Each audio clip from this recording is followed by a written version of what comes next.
What's a scary science fact that the public knows nothing about? Story 1. If your dog swims in a lake after receiving a spot on flea treatment, it absolutely decimates the invertebrate population. A large dog swimming in 8 Olympic swimming pools worth of water soon after treatment will leach enough neurotoxin to kill 50% of the lake's invertebrate population within 48 hours. I say after, I mean relatively soon after, within say a day, to have an effect quite this devastating.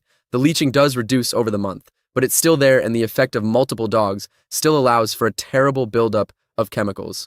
Story 2. Another Carrington event. The original Carrington event was in 1859, which was basically an intense geomagnetic storm that disrupted, knocked out telegrams because that's all the technology there was to disrupt back then. Nowadays, we use electricity for virtually everything. If it hits now, the effect would be like an EMP, but globally, there'd be no functional technology that involved electrics. In essence, losing all electricity would, in turn, stop communications, then logistics, and then fundamental infrastructure like food distribution, healthcare, and utilities, other than electricity. Story 3. The German Nazi army consumed massive amounts of Pervitin, a brand name for literal meth, and the company producing Pervitin made the pills till the 1980s, and the army used Pervitin for drills till then. The Nazis also put Pervitin in chocolates, calling it Hausfrauenschokolade, to ease the dreaded life of a stay-at-home mother, and so on. Eastern Germany still has a huge meth problem, which is a whole lot less surprising knowing that it has been produced there legally up until fairly recently. Story 4, approximately 60%, in some reports, of the world's population have the parasite Toxoplasma gondii in their brain. For a long time, it's thought to have been a benign presence, but recent statistical research shows that it may have an impact on things like levels of anger and rates of accidents and suicide. When gondii is on rats, it changes their behavior, so that they find the smell of cat urine sexually appealing. So they find cats and get eaten. In the gut of the cat, the parasite can reproduce.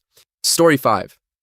The human body temperature in developed countries is actually declining, and at the same time, global warming is increasing the temperature thresholds for many fungus types. This is leading to a whole new medical issue of fungus infecting humans, and its main source of protection, body temperature, is no longer working. That body temperature is a large reason for the success of mammals all over the world. After the KT extinction, the sun was blocked and cold-blooded species couldn't raise their body temperature to kill off infections in their bodies. There is ample evidence that after KT, that fungus spread all over the world in massive quantities, which leads many to believe this led to the ascendancy of mammals on Earth. Story 6. The youngest persons who developed Alzheimer's were around 25 years old. One lady got diagnosed with it at 31 while pregnant. By the way, when you get the disease at like 65, it doesn't suddenly begin. It has been creeping up and ravaging your brain for at least 20 years, if not more. You just didn't realize it because our brain is very good at compensating damages until it cannot. Basically, the day you lose yourself in the supermarket, it's too late. Your brain is mostly mush, and there is so far nothing you can do. That means that if you are 40 to 60 years old and reading this, chances are that some of you already started to experience the onset of Alzheimer's brain degeneration. It's just not advanced enough for you to realize it. Story 7. There are weaponized strains of anthrax, which can remain viable and dangerous for 40-plus years after release. In 1942, the UK tested an anthrax bomb on Gruinar Island, killing a flock of sheep in days. Some died in hours. Examination showed that the spores could remain active for decades, and decontamination proved impossible at the time. The project was scrapped. Fast forward to 1981, an eco-terrorist group smuggled a sample off of the island and threatened the UK government with releasing it if the island wasn't decontaminated. The spores were still active and deadly. It took 4 years to plan and execute the cleanup, using 280 tons of formaldehyde in a seawater solution, and removing 7 hectares worth of soil to a depth of 3 feet, about 58,000 tons of topsoil, where the concentration was too high for the juice to do the job. The island was confirmed clean in 1990, 4 years after cleanup began. Story 8. All onions, all veggies in the allium family are toxic to dogs. Worst case scenario then can develop AIHA, autoimmune hemolytic anemia, whereas the body destroys its own red blood cells. This disease is about 80% fatal. My dog caught it. We're not sure from where, but it was a primary disease, not a result of cancer. We think he was eating leeks out of the garden. Took a week in the hospital, 2 blood transfusions, and about 6 months of meds to get him back. He started at 45 pounds and was down to 19 pounds at the worst part of it. Story 9. Reverting global warming does not unmelt the South Pole. Antarctica is a giant ice mountain. the size of the US and Canada, average 1 kilometer thick, on top of land that is studded by plates of ice in the sea. Think of a very slow moving pudding held in place by a little edge. All the modeling suggests that once you lose those plates, eventually all the ice will slide into the water. To refreeze the plates once they are gone, you need an ice age of about -2 degrees Celsius to pre-industrial or -3 degrees Celsius to current. There is a 70 meters sea level rise of ice on the South Pole. The models swing widely on how long it takes to melt on a bunch of factors, but it could be less than 2 centuries for the first 10 meters. So either we geoengineer to cool at least the South Pole by a tremendous amount or to hold the ice in place, or in time all coastal regions are lost. The plates are still in place, but the warmest one is showing signs of stress and thinning. It is linked to 7 meters of sea level rise if it fails. To me, this is more threatening than any other climate change catastrophe. Story 10.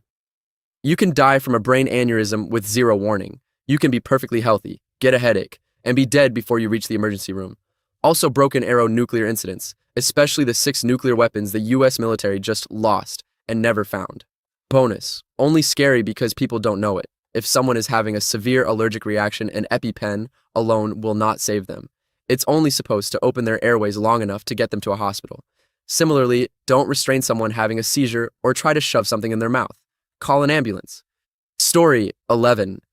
ACME, coronal mass ejection, is the most likely civilization-ending disaster to come from space. The sun emits them regularly, and they hit the Earth every few hundred years. The last one occurred in the 1890s. But society at the time was less susceptible to the effects. Were one to hit the Earth today, it would basically destroy all the tech infrastructure on whichever side of the planet is facing the sun at the time. This would knock the affected hemisphere back into the stupid ages, and it would take decades to recover, altering the global balance of power forever. It's only a matter of time. We could mitigate the effects, but it would be expensive, so we haven't, and likely never will. At least not until the problem becomes real to people. By then, it will be too late. This is a much more likely scenario than an asteroid impact. Story 12. Airplanes are dynamically stable, but helicopters are dynamically unstable. That means if an airplane pilot lets go of the controls of a small plane with no autopilot, if it's correctly trimmed and balanced, it will keep flying level until it runs out of fuel. If a helicopter pilot lets go of the controls in about 2.4 seconds, it will tip over to such a degree that it is unrecoverable. We can let go of one control, the collective, for a little while by frictioning it in place to change the radio, adjust something, scratch our nose or whatever. But it's friction on, do the thing with the left hand, friction off, and hand back on the collective. We fly 3 seconds away from falling out of the sky all the time. But then, that's also kind of the same for bicycles, although they can only tip left and right, not every direction. Subconsciously, you are always adjusting your weight and controlling the steering to stay upright. Same thing in a helicopter. You balance on a column of air, and you keep balancing the whole time, just like on a bike. You don't even notice, you just do it.